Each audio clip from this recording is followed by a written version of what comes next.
ரொம்பவே சூப்பரான உருளைக்கிழங்கு மட்டன் குழம்பு இது போல் செஞ்சு பாருங்கள். ரொம்ப சூப்பராக இருக்கும். சாதம், டிஃபன், வெரைட்டி எல்லாத்துக்குமே ரொம்ப நல்லாயிருக்கும். செய்கிறது ரொம்பவே ஈஸி. இது வந்து 1 பார்ட் மட்டன் குழம்பு தான்.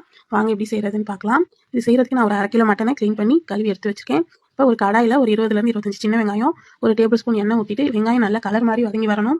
நல்லா வதங்கி வந்ததும் 1 டேபிள் ஸ்பூன் சோம்பு சேர்த்துக்கோங்க. சேர்த்துட்டு இந்த சோம்பு லைட்டாக பொரியவும் ஒரு 1/2 டீஸ்பூன் அளவுக்கு மிளகு சேர்த்துக்கலாம். சேர்த்துட்டு இதையும் லைட்டாக பொரிய விடுங்க. பொரிய விட்டுட்டு இப்போ வந்து நம்ம ஒரு கொத்து கருவேப்பிலை சேர்த்துட்டு லைட்டாக கலந்துக்கலாம். இப்போ அடுப்பை ஆஃப் பண்ணிவிட்டு இதில் வந்து ஒரு 1/2 மூடி தேங்காய், 1 டீஸ்பூன் கசகசா, ஒரு 5லேருந்து 6 முந்திரி சேர்த்து நல்லா ஆற வச்சு அரைச்சி எடுத்துக்கோங்க. தேங்காய் முந்திரியெல்லாம் வதக்க வேணாம். இப்போ குழம்பு செய்கிறதுக்கு குக்கரில் 2 டேபிள் ஸ்பூன் எண்ணெய் ஊற்றிக்கலாம்.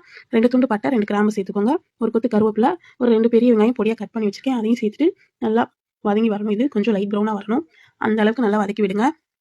வதக்கி விட்டுட்டு இதில் ஒரு 1/2 டேபிள் ஸ்பூன் அளவுக்கு இஞ்சி பூண்டு பேஸ்ட் சேர்த்துட்டு நல்லா பச்சை மணம் போகிற வரைக்கும் வதக்கிக்கலாம். ஒரு 3 தக்காளி கட் பண்ணி வச்சுருக்கேன். அதையும் சேர்த்துக்கலாம். சேர்த்துட்டு தக்காளி சேர்த்து நல்லா வதக்கி விடுங்க. இந்த வெங்காயம் தக்காளியெல்லாம் நல்லா மசியாக வதங்கி வரணும். அந்த அளவுக்கு நல்லா வதக்கிக்கோங்க. நம்ம குழம்புக்கு தேவையான அளவு உப்பு சேர்த்துக்கலாம். 1 டீஸ்பூன் அளவுக்கு மிளகாத்தூள், 1 டேபிள் ஸ்பூன் மல்லித்தூள், அப்புறம் வீட்டில் அரைச்ச குழம்பு மிளகாத்தூள் ஒரு 2 டேபிள் ஸ்பூன் அளவுக்கு சேர்த்துக்கோங்க. கரம் மசாலா தூள் ஒரு 1/2 டீஸ்பூன் அளவுக்கு சேர்த்துட்டு நல்லா வதக்கி விடுங்க. இந்த வெங்காயம் தக்காளியெல்லாம் நல்லா சாஃப்டாக வதங்கணும். அந்த அளவுக்கு நல்லா வதக்குனதுக்கப்புறம் நம்ம மட்டன் சேர்த்துக்கலாம். இப்போ நல்லா க்ளீன் பண்ணி வச்சுக்க மட்டன் சேர்த்துட்டு மட்டனை வந்து ஒரு 5 நிமிஷத்துக்கு இந்த கிரேவி கூட நல்லா வதக்கி விடுங்க.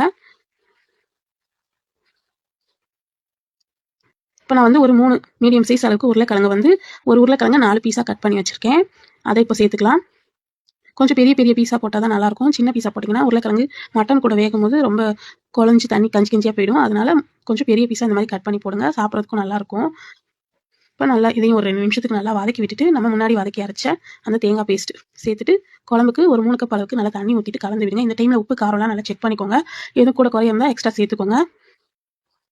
இப்போ உப்பு கொஞ்சம் கம்மியாக இருக்குது, நான் சேர்த்துக்கிறேன். சேர்த்துட்டு இப்போ குக்கரை மூடி போட்டு ஒரு 4லேருந்து 5 விசில் விடுங்க.